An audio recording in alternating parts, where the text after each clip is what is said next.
Magandang gabi pong muli. Salamat sa ating pagkakataon na muling makapag-aral, talakayan ng salita ng Panginoon. So, tayo ay nandito sa church at katatapos lang ng practice ng music. So, tayo magpapatuloy sa ating laging ginagawang pag-aaral. Tuloy-tuloy po tayo. Sisimulan natin sa gabing ito ang Isaiah chapter 36. Yan, bago yan, tayo po muna ay sama-samang dumulog. Manalangin tayo sa Panginoon. Ama naming Diyos na dakila sa lahat, patuloy po kaming nagpapasalamat, nagpupuri sa iyo sa napakagandang araw na patuloy mong ibinibigay sa amin upang kami ay patuloy na makapag-aral ng iyong salita. Salamat Panginoon sa koneksyon ng internet at sa bawat isang tao na nakakasama namin sa pag-aaral na ito. Patuloy mo pong pag-alabin sa bawat isa sa amin ang commitment, ang focus upang makapag-aral at matuto at nang lumago ang aming kaalaman sa iyo at lalo ka naming mapaglingkuran. Salamat po Panginoon, amin pong tinatagubilin sa iyo ang lahat ng ito ngayong hapong ito, Ama, maging ang mga taong makakasama namin. Salamat po, itong dalangin namin sa pangalan ng Panginoong Hesus. Amen.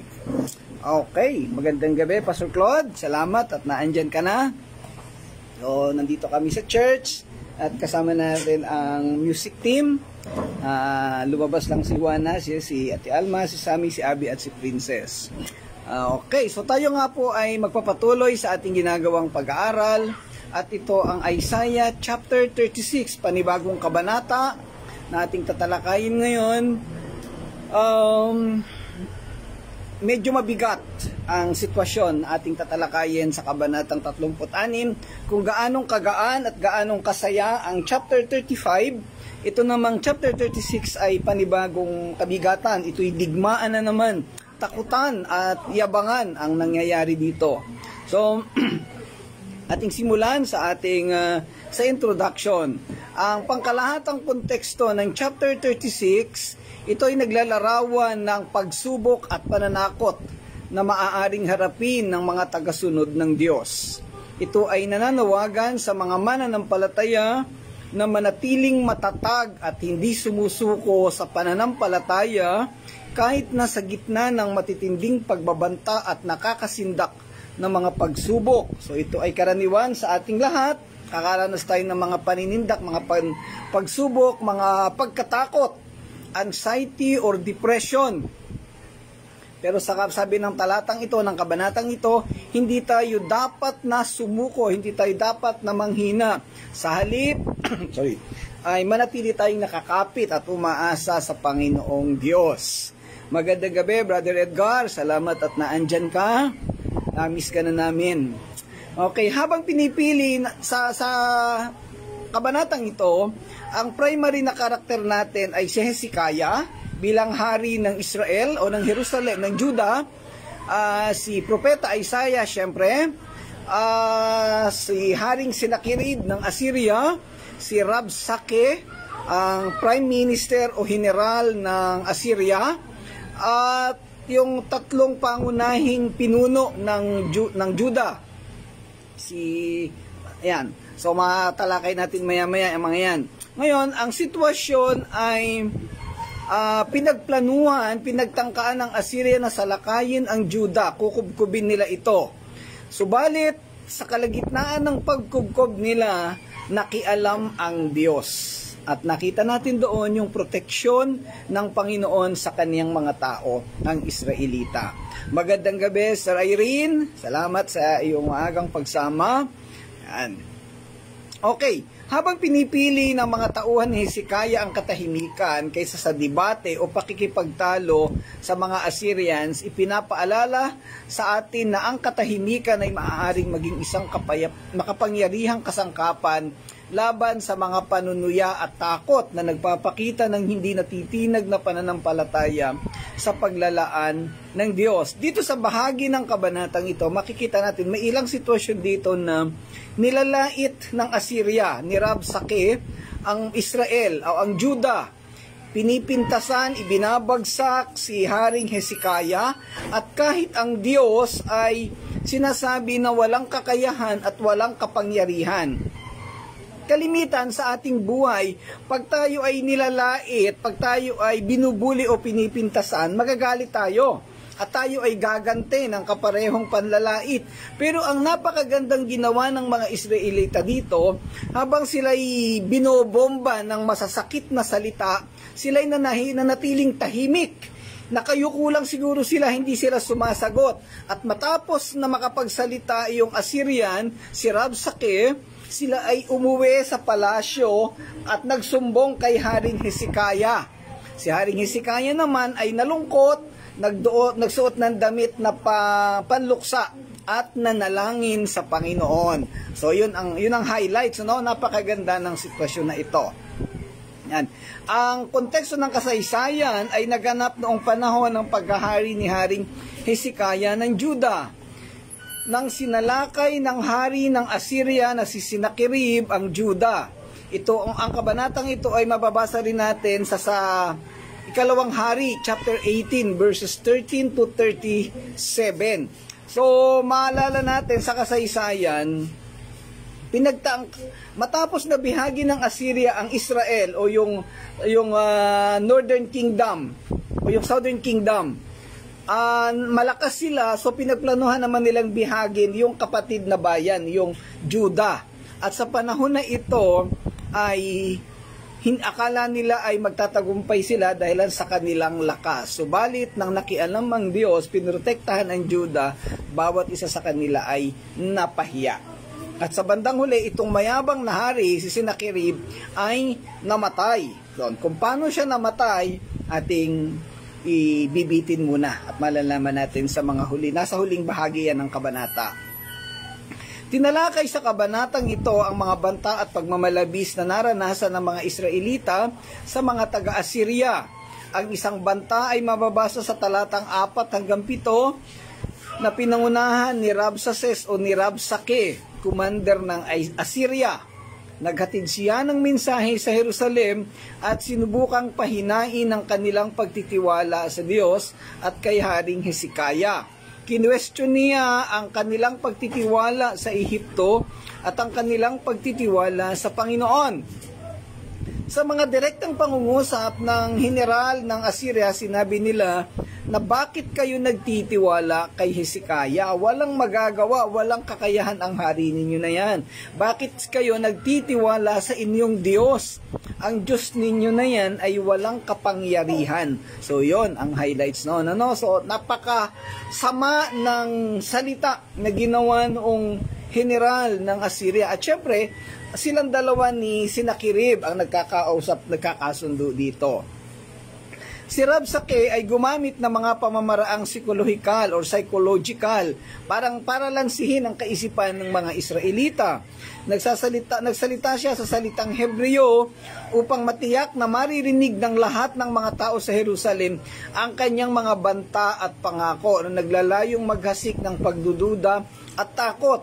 Makikita natin dito yung layunin ng Assyria sa pamamagitan ni General Rabsakeh na talagang sirain at ibagsak ang damdamin ng mga Israelita. Ginamit niya mismo yung salitang Hebreo. At dahil, kumbaga, halimbawa ako ay Bicolano, pag pumunta ako doon sa isang lugar ng Bicol, direct akong gagamitin ang salita para mas maunawaan nila yung sinasabi ko. So, ganun ang nangyari. Hindi gumamit ng ibang salita si Rabsakeh. Direktang hinamon ni Rabsakeh ang pananampalataya ng mga tao na sinasabing ang Panginoon mismo ang nag-utos ng pagkawasak ng Jerusalem. Ito'y direktang pag-atake sa kanilang paniniwala sa proteksyon ng Diyos. Ito'y isang panlilinlang o panglalanse sa mga Israelita. Sinabing parang gusto niyang ipakita na siya'y pinapaboran ng kanilang Diyos at inutusan siya na sirain ang kaniyang bayan. So alam natin na ito ay panlilinlang. Subalit, alam natin spiritually na ginamit ng Diyos ang Assyria para turuan ang mga Israelita kasi itong panahon na to matitigas ang ulo ng mga Israelita, hindi sumusunod kay Yahweh. Spiritually, ginamit nila ang Assyria, subalit hindi ito alam ni Rabsakeh. Yung sinasabi ni Rabsakeh ditong sila ay inatasan ng Diyos ay panlilinlang lamang para ibagsak ang pananampalataya ng mga tao kay Yahweh. Ang mga opisyal na sina Eliakim, si Sebna at si Joa ay nanatiling tahimik. So ito binabanggit ko kanina. Hindi tumugon sa mga pangaakit o panlalansi ni Rabsakeh. na sumusunod sa utos ni Haring Hezekiah. Yan. So ano ang mga practical na aplikasyon sa kabanatang ito? Una, magtiwala sa soberanya ng Diyos. Ano man ang sitwasyon natin, ano man ang kagipitan, gaano man tayo siraan ng mga tao, sa Diyos pa rin tayo dapat magtiwala. Dahil sa pinakadulo ng lahat ng bagay, ang Diyos pa rin ang may kontrol ng lahat ng bagay sa ating buhay. Then, kailangan nating bantayan ang ating mga puso at isipan. Magkaroon ng kamalayan sa mga taktika na ginagamit upang magtanim ng takot at pagdududa. Manindigan ka sa iyong pananampalataya at huwag maimpluwensyahan ng mga tinig na sumasalungat sa pangako ng Diyos. Ito ang karaniwang problema ng mga mananampalataya sa panahon natin. Makarinig lang ng konting balita, natatakot na. Makarinig lang ng kaunting negatibong balita sa TV o sa radyo, natatakot na. Nawawala na ang pananampalataya. Ikokot ko lang si Ate Alma, ito naman ay nung isang gabi, kasi di ba may sakit nga yung kapatid ni Ate Alma, kasi may alam si Ate Alma na pag daw kumulog at umulan, para daw yung kaluluwa ay sinusundo, parang ganon. Itong si Ate Alma hindi na makatulog kasi nung isang madaling araw ay kumulog at umulan, natakot siya dahil baka nga daw totoong sinusundo na yung kanyang kapatid. Sabi ko, Ate Alma, hindi po totoo yun, wala po yung connection. So yun po, sorry Ate Alma, naikot ko lang kasi yun po yung isang bagay na maling katuruan, maling kaalaman, pero tinatakot tayo. Sino ba yung nananakot sa atin? Ang dyablo. Kasi inaalis sa atin yung pag-asa na naggagaling sa Panginoon. Sa halip na maniwala tayo sa salita ng Panginoon, kahit Kristiyano, nangyayari talaga yan. Minsan may mga Kristiyanong dahil nagugutom na, gagawa na ng mali, hindi na ganun. No? Kahit kaming mga pastor, pag nakaranas minsan ng kabigatan, na persecute, nasaktan ang mga damdamin, aalis na kami, hindi na kami maglilingkod. May mga ganong sitwasyon. So, lahat po nangyayari. Pero, ang sabi dito, ang mensahe ng kabanata na to, kahit na anong mangyari, kahit na anong mga maling balita, mga maling katuruan, ay huwag tayong magpadala. Manatili tayong nakakapit sa Panginoong Diyos. Magandang gabi, Pastor Nanding. Salamat po sa inyong pagsama uli. Tayo po ay nasa chapter 36 ng aklat ng Isaiah. Yan. Okay. And then, ano ang dapat nating gawin? Kailangan nating bantayan ang puso natin. Kailangan maging familiar tayo doon sa mga pananakot na ginagawa sa atin. Magandang gabi, Sister Gertrudes, buhat sa Santa Rosa, Laguna. Yan. Kailangan alam natin kung ito bang sinasabi o yung naririnig natin ay totoo base sa Biblia o sa salita ng Panginoon. Yun ang ating basihan. Kasi po pwede namang, ang daming balita ngayon, magkukudita daw uli. Kasi grabe ang dayaan na nangyari sa eleksyon. Totoo po, laganap ang dayaan sa eleksyon na ito. Ito yung isa sa pinakamadayang eleksyon, sabi nila. Kaya lang, hindi naman natin direktang alam. So magkukudita, magkakagulo sa Pilipinas. Bakit? Dahil si Digong daw, si dating Presidente Duterte ay nandoon, ikinulong, ang daming balita. So yung mga tao ngayon natatakot na, ganito, ganyan, ang daming balita. Tayo ba'y matatakot?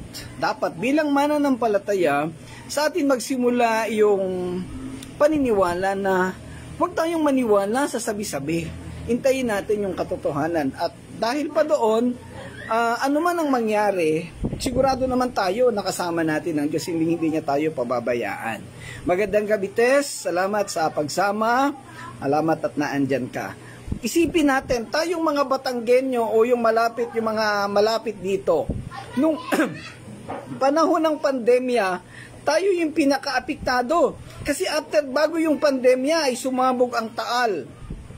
After ng Taal, pandemya naman. So talagang doble-doble ang nangyari sa atin. Pero kita ninyo, hanggang ngayon buhay pa rin tayo.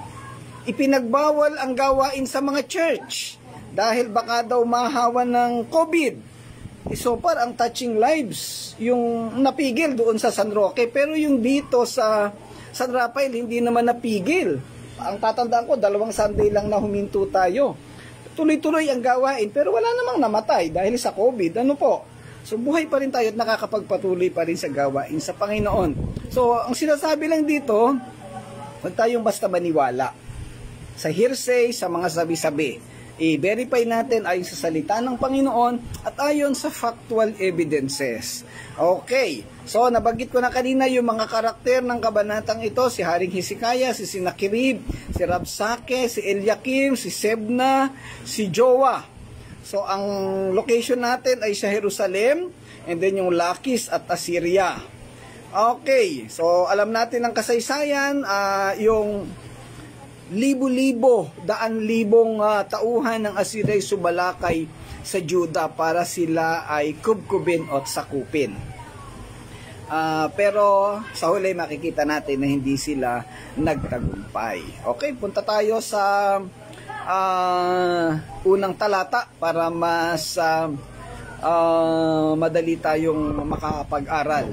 By the way, itong kabanatang ito ay may 22 talata. At ito'y tatalakayin natin sa loob siguro ng mga 5 araw or 5 talakayan. Punta tayo sa talatang 1 hanggang 3. Ito ang supposed to be tatalakayin natin, pero alam ko matatapos natin ngayon. Sa verse 1, ang sinasabi dito, noong 14 na taon ng paghahari ni Hezekiah sa Juda, sinalakay at nasakop ni Haring Sennacherib ng Assyria ang buong lungsod ng Juda. Sa verse 2, nang si Haring Sennacherib ng Assyria ay nasa Lachish, inutusan niya sa Jerusalem ang kanyang punong ministro, ito nga si Rabsake, kasama ang isang malaking hukbo upang pasukuin si Haring Hezekiah. Ang punong ministro ay hindi agad pumasok sa lungsod, kundi naghintay muna sa may padaluyan ng tubig sa daang papasok sa bilaran ng tela. Doon sila pinuntahan ng punong ministro ng palasyo na si Eliakim, anak ni Hilkias. Kasama niya ang kalihim na si Sebna at ang tagapagtala na si Joah, na anak naman ni Asaph. So ito yung sitwasyon, si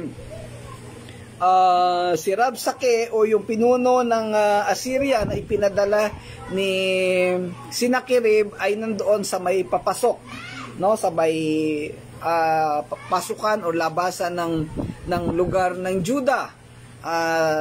Sila ngayon ay sinalubong, hindi pa agad sila sumalakay, parang nagpaabiso lamang. Yun ang kagandahan ng gera nung panahon na yun eh. Siguro nakapanood na ba kayo ng mga Roman War na talagang nag-uusap muna yung dalawang mag-aaway, nakahintay lang, nakapaligid lang, hindi yung kagaya ngayon na sugod ng sugod kaagad,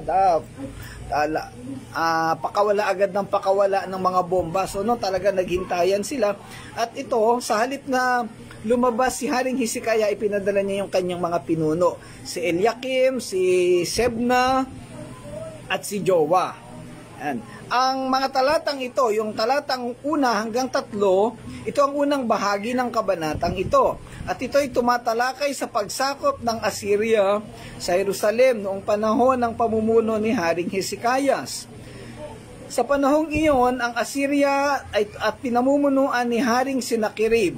Isinugo ni Haring Sennacherib ang kanyang general na si Rabsake kasama ang malaking hukbo ng mga kawal mula sa Lachish patungo sa Jerusalem. Ito ang unang pagkubkob ng Assyria sa Jerusalem noong panahon ng paghahari ni Haring Hezekiah. Nagpasimula ang pagkubkob sa isang pananakot at negosasyon upang hikayatin ang lungsod na sumuko. Ang eksena ay nagtatakda ng yugto para sa isang dramatikong paghaharap sa pagitan ng kapangyarihan ng Assyria at ang pagtitiwala ng mga tao sa Diyos. So makita natin yung options na ibinigay. Parang sinabi ni Rabsake ng Assyria na, kayo ba'y mananatiling nagtitiwala sa Diyos ninyo o sasama kayo sa amin, susuko kayo? Yan. So parang siguro nandoon yung negosasyon na pag sumuko kayo, hindi namin kayo gagalawin. Subalit pag nanatili kayo nagtitiwala sa Diyos ninyo, quote-unquote, na wala namang kakayahang iligtas kayo, kayo'y aming papatayin. So, ganoon. So, napakahirap ng options, napakahirap ng sitwasyon ng mga Israelita. Subalit, makikita natin sa kahabaan ng kabanatang ito hanggang sa kabanatang 37 na sila'y hindi nagpatalo, na natili silang nakakapit at nagtitiwala kay Yahweh. Actually, ang dulo nito, sila ay nagtagumpay. Hindi sila napasuko ng mga Assyrians. Ayan. Ang salaysay na ay nagsimula nga kay Sennacherib, no? So, yun yung sitwasyon. Ang mga Asyriano na pinamumunuan ni Rabsakeh ay gumagamit ng isang estratehiyang psikolohikal ng pakikidigma. Alam mo yung nilalansi tayo, parang sinasaywar sa panahon natin ngayon. Binibigyan tayo ng kwento na makakasira sa ating damdamin, at pag tayo natalo ng damdamin ay susuko na, at dahilan sa ating manghihina na yung loob. Kaya may actually yung sitwasyon ni Ate Alma, yung nagkasakit nga ang kaniyang kapatid, at yun nga yung cancer nga, sa totoo lang hindi ko alam kung paano ako magsasalita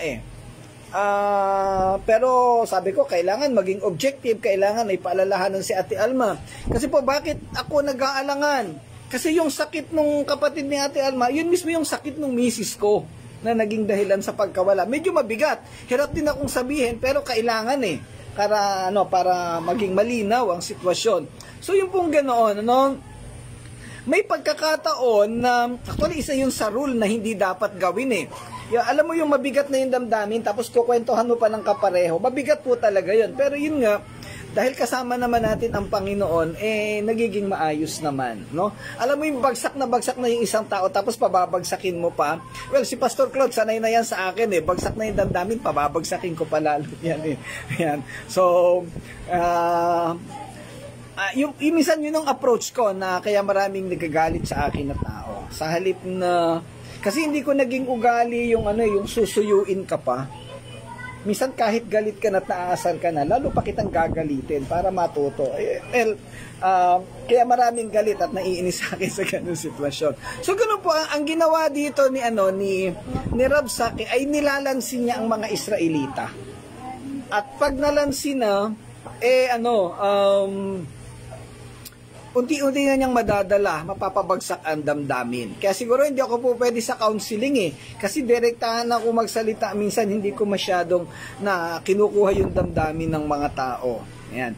Subalit, ang tugon ni Hezekiah at ang kaniyang mga opisyal, bagamat sa simula ay nababagabag, ay tumugon sa pamamagitan ng paghingi ng payo sa Diyos.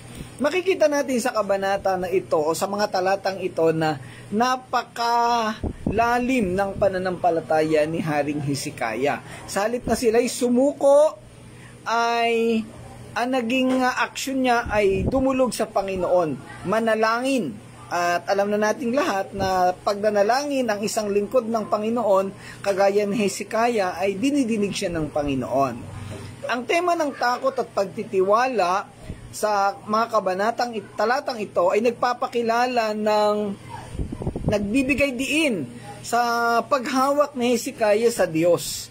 Sa kabila ng napakabigat na sitwasyon, ay nanatili siyang nakakapit sa Diyos. Alam niyo, napakahirap ng kalalagayan ni Hezekiah. Siya isang hari, at hindi lamang, siguro kung siya ay pasimpleng pastor lang ng isang maliit na simbahan, gaya ng Touching Lives, mas madali siyang makakapagdesisyon. Pero alam niyo yung pinamumunuan ni Hezekiah, isang bansa, at pag nagkamali siya ng desisyon, ay buong bansa ang masisira or babagsak or matatalo. Mauubos ang kayamanan, mauubos ang isang buong bayan. Kaya napakahirap ng kaniyang nagiging desisyon. Iniisip niya yung sarili niya, iniisip niya yung kaharian, iniisip niya ang Diyos. Now, sa buhay ng isang pastor, bagamat ito, yung Touching Lives, maliit na simbahan, o yung ibang simbahan, si Pastor Nanding, napakalaki ng simbahan nito, minsan mahirap magdesisyon. Kasi, unang-una, minsan ang mga tao lagi naghahanap ng popular decision. Ibig sabihin na popular decision, papaboran ba ng mga tao ang desisyon niya? Kakampihan ka ba ng mga tao? Pag nagdesisyon ba ako ng ganito, nasa akin ba yung suporta ng mga tao? O lalo akong papatayin ng mga tao at palalayasin? So may mga ganong sitwasyon. Kaya minsan may mga tao, magandang gabi Ate Senay, may mga pastor, may mga leader na minsan nakokompromiso ang desisyon. Kasi napipili nila na pumanig sa tao kaysa doon sa tama. Yan ang mahirap na desisyon, ano? Well, biyaya naman ng Panginoon sa mahaba-habang panahon na rin na paglilingkod ko, hindi pa naman natin naranasan yung makompromiso ang mga desisyon. For example, isang sitwasyon nung umalis ako sa Winner Church, supposed to be, mahal na mahal ko ang simbahan na yan. Magandang gabi, Nanay Mercy. Isa ako sa ginamit ng Panginoon para masimulan ng church. Talagang ilinaban namin yan sa loob ng 10-15 years. 15 years kaming nandoon sa church na yon at nangunguna. Pero dumating ang panahon na kailangan magdesisyon na umalis. Bakit? Kasi mali na ang ginagawa, hindi maitama. Alam po ninyo, napakabigat ng sitwasyon na may alis na talaga tayo sa church na ito. Talagang ilang buwan namin inayakan ang simbahan na yan. Kasi talagang napakalapit sa puso namin. At ang isa pang mabigat, yung mga anak namin ay hindi namin naisama. But still, yung desisyon, ano? Napakahirap. Ang isang pinaka-critical na bahagi ng buhay ng isang leader ay yung magdesisyon. Dito sa Touching Lives, meron akong pinapanalangin at hinihingi sa Panginoon na maging desisyon. Tingnan natin sa mga susunod na panahon. So, bakit ko nabanggit yan? Kasi yung sitwasyon ni Hezekiah, ano bang gagawin ni Hezekiah? Para ba maligtas yung mga tao, yung Israelita? Susuko ba siya sa Assyria? Susurrender ba siya for the benefit of the many? O mananatili siya nakakapit sa Diyos at sa dulo ay higit na kapakipakinabang ang mangyayari sa kanila? Ito, mabanggit ko lang, bigla ko naalala sa kasaysayan. Siguro si Pastor Nanding o yung iba sa atin, yung mga estudyante, kilala natin si President Jose Laurel. Taga-Tanawan po yan. No? Si Jose Laurel ay presidente ng Pilipinas sa panahon ng Hapon. Ang tawag sa kanya is puppet president. Presidente na laruan ng mga Hapon. Pero kung makakausap mo si President Laurel, hindi nakasulat sa history book. Bakit nagpa-alipin si President Laurel sa mga Hapon? Bakit siya sumunod? Isa lang po ang dahilan. Ayaw niyang mamatay ang maraming Pilipino. Maraming politiko, maraming aktivista na galit kay Laurel. Bakit? Kasi ibinenta daw tayo sa Hapon. Hindi nila alam ang katotohanan. Hindi nila alam ang puso ng presidente na yan. Kaya siya sumunod sa Japanese Imperial Army. Gusto niyang iligtas ang buhay ng maraming Pilipino. It's a heroism. Heroic yun. So, yun ang desisyon na very critical. So, yun po, nabanggit ko lang po, napakaraming sitwasyon na ganyan. May mga pastor na, naalala ko yung isang pastor ng CCBC, Capital City Baptist Church, si Ed Lacanilao, newscaster ito sa Channel 7 eh.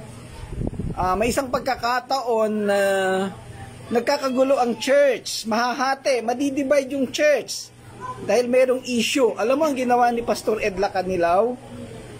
Umalis na lang siya sa church para hindi mahati ang church. So na-restore na natili yung simbahan. Kasi kung mananatili siya doon at lalaban siya, ilalaban niya yung karapatan niya, magugulo lalo ang church. Okay. So yung topic po na yan sa Sunday, mas lalo nating matatalakay sa 1 Corinthians chapter 9. Okay. So yun po, yung desisyon ng isang leader ay very critical. Minsan sa mga bahay, sa mga tahanan, ang desisyon ng ama ay very critical din at napaka-importante na maunawaan po natin. Ang pagsalakay ng Assyria sa Juda ay nagsisilbi ring kapahayagan sa pangkalahatang tema ng pagtubos at pagpapanumbalik sa aklat ng Isaiah. Ang pagsalakay ay naging isang pagkakataon para ipahayag ni Isaiah ang pangako ng sukdulang tagumpay ng Diyos at ang pagpapanumbalik ng Juda. Ang simbolismo ay nagbibigay ng isang mahalagang papel sa pag-unawa sa mas malalim na kahulugan ng mga pangyayari at ang kaugnay nito sa mas malawak na kasaysayan ng Biblia. Ang hukbo ng Assyria at ang pagsalakay nito ay sumasagisag sa mga puwersa ng kasamaan at pang-aapi na naglalayong madaig ang bayan ng Diyos. Sa kabaligtaran, kinakatawan ni Hezekiah ang tapat na pinuno na nanatiling umaasa sa lakas at patnubay ng Diyos sa harap ng kahirapan. Sinasagisag nito ang patuloy na pakikibaka sa pagitan ng mabuti at masama at ang walang hanggang katapatan ng bayan ng Diyos at ang isang tamang desisyon ng isang tunay na leader. Bigla ko naalala ang Panginoong Hesus. Nung siya ay huhulihin ng mga Roman soldier, siya ay nandun yung anxiety sa kanya at sabi nga dun yung kaniyang pawis ay naging gabutil ng munggo. At ang sabi niya, Ama, kung maaari tanggalin mo ang saro na ito, yung takot. Subalit, ang kalooban mo ang mangyari. Tuloy, pwedeng mag-retreat ang Panginoong Hesus, pwede siyang hindi magpahuli, pwedeng sundin niya ang gusto ni Pedro. Napatayin na natin itong mga sundalo na to at nang maligtas tayong lahat, magtago na lang sila sa bundok. Pero hindi. Ano ang naging desisyon ng Panginoon? Manatiling magpahuli, ipako sa krus at mamatay. Para saan? For the benefit of the many, of the majority. Yan po. So, lagi nating tatandaan, minsan yung tayong mga membro ng church, sa panahon natin ngayon, minsan ay nahuhusgahan natin yung mga leader natin, yung mga pastor. Pero dapat maging bukas ang isip natin na maraming pagkakataon ang nagiging desisyon ng mga tagapanguna natin ay para sa ikabubuti ng lahat. So, yan po. At matututunan pa natin ang maraming bagay na yan. Ang pagposisyon ni Rabsakeh sa daluyan o pinagmumula ng tubig, binabanggit doon sa verse 2, ay para sa pinagmumula ng tubig para sa lungsod ay isang simbolismo ng pagpapakita ng kapangyarihan. Again, yung tubig, ang simbolismo nito ay buhay. Daluyan ng tubig ang pinosisyonan ni Rabsakeh. Bakit? Kasi yung depende sa magiging desisyon ng ni Hezekiah, pwedeng putulin ni Rabsakeh yung daluyan ng tubig. At alam natin, pag nawala ang tubig, mangangamatay ang mga tao, yung mga hayop, at mga ibang alaga nila. So, napakalaki simbolismo nito. Yan, ipinapakita niya sa mga Israelita na kaya niyang pahintuin ng buhay at pinagkukunan ng buhay sa pamamagitan ng pagtigil ng tubig. Kagaya dito sa San Rafael. Dito, napakaginto ng tubig. Ayan, talaga namang lahat ay ginagawa para lamang makakuha ng tubig. Sa talatang ito, pinakita ni Rabsakeh na kaya niyang pahintuin ang buhay ng mga Israelita. Ganun niya ipinapakita ang kanyang kapangyarihan. Very powerful ang Assyria. Pero yon, sa kabila ng lahat ng ito, walang nagawa si Rabsakeh. Nanatiling nakakapit, nananampalataya ang Haring Hezekiah sa Panginoong Diyos. Napakalaki ng tiwala. Sa lahat ng mga hari ng Israel at ng Juda, si Haring Hezekiah ang pinaka-upright, pinaka-matino. Siyempre, maliban kay Haring David. Si Haring David ang number 1 sa lahat. Ano po? Pero sa mga sumunod na hari sa kanya, probably mas higit pa siya kay Haring Solomon Siyempre, sa talino't galing, si Solomon pa rin. Pero yung pamamahala, yung pagsunod kay Yahweh, si Hezekiah ang nananatiling para sa akin, at pwede nating i-verify sa Biblia, siya yung pinaka upright. Kaya nga isa siya sa tipo ni Kristo.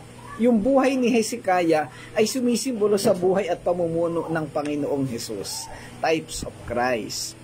Para sa isang Kristiyanong pananaw, ang mga talatang ito, yung verses 1 to 3, ay nagsisilbing paalala ng kahalagahan ng paglalagay ng pag-ating tiwala sa Diyos sa harap ng napakatinding pagsubok. Ang hukbo ng Assyria ay maaaring tila walang kalaban-laban, ngunit ang pananampalataya ni Haring Hezekiah sa Panginoon sa huli ay humantong sa pagliligtas ng Juda. So, by numbers and by military capacity, walang kakayahan ang Juda. Pero dahilan sa kanilang pananampalataya, sila ay nagwagi. At ito ay makikita natin sa kasaysayan ng Israel sa kasalukuyang panahon. Napakaraming Arab countries na nagpipilit na pabagsakin siya. Hindi ko alam kung tuloy pa yung gera ngayon doon sa ano ba yung kalaban ng Israel. Hindi ko alam kung ano ng update. Pero sa kabila ng lahat, wow. Magandang gabi, Pastor LJ. Salamat po, napadaan kayo sa aming pag-aaral. Pastor LJ ay pastor ng Christ Likeness sa Toronto, Canada, kina Clarice. Yan. So yun, sa dami at sa haba ng panahon, napakaraming mga bansa, Arab countries na nagtulong-tulong para pabagsakin ang Israel. Subalit, outnumbered sila. Napakaliit ng bayan nila. Pinagtulong-tulungan ng ibang bansa. At kung makikita natin geographically, yung location ng Israel sa kalagitnaan, nakapaligid sa kanila ang Lebanon, ang Syria, ang Palestine, yung isang parte ng Israel, andun pa yung Saudi Arabia, talagang sila ay pwedeng kubkubin. Pero sa kabila ng sitwasyon na ito, hindi nila matalo ang Israel. Bakit? Nandoon kasi ang proteksyon ng Diyos. Ibig sabihin lang nito, hindi sa bilang, hindi sa material na bagay natin makakamit ang tagumpay at panalo. Sa halip, sa pamamagitan ng ating pananampalataya at pagkapit sa Panginoon. Okay, so pansamantala hanggang doon lang po muna ang ating talakayan, verses 1 to 3 ang ating natalakay. Nasa bukana pa lang tayo ng gera, ng pakikipagdigmaan ng Juda sa Assyria. Tip of the icing pa lang ang ating pinag-aaralan. Pero nakikita natin dito na ipinapahayag na nandoon ang matinding pagkapit at pananampalataya ng mga tao sa pamamagitan ni Haring Hezekiah sa Panginoong Diyos. At ito'y nagbibigay ng paalala sa ating mananampalataya sa panahon ngayon. Hindi natin maiiwasan ang kahirapan at pagsubok at lahat ng kabigatan sa buhay. Pero sa kabila ng lahat ng ito, isang bagay lang ang dapat nating gawin. Manatili tayong nakakapit sa Panginoon. At siya ang gagabay, siya ang magbibigay ng tagumpay sa ating lahat. Sabi nga sa Matthew 11:29, "Take my yoke. Pasanin ninyo ang aking pamatok sapagkat ang aking pamatok ay magaan." Ano ba yung pamatok? Yan yung pamamaraan ng Diyos. Okay? So, salamat. Yan lang po ang ating talakayan sa gabing ito. Bukas ay tutuloy natin sa verses 4 to 7. Okay, samahan po ninyo ako sa ating pagwawakas sa pamamagitan ng panalangin. O dakila naming Diyos, Panginoon naming Ama, maraming salamat pong muli sa gabing ito, sa napakagandang panahon na kami nakapagsimula ng bagong talakayan sa Kabanatang 36.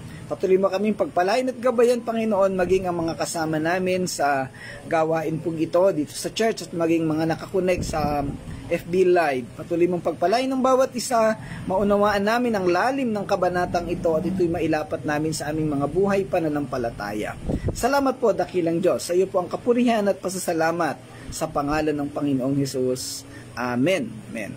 Okay, salamat pong muli sa inyong lahat, sa mga nakasama natin, Pastor LJ, Nanay Mercy, at Senay sa Tarlac, si Tess, Pastor Claude, syempre, si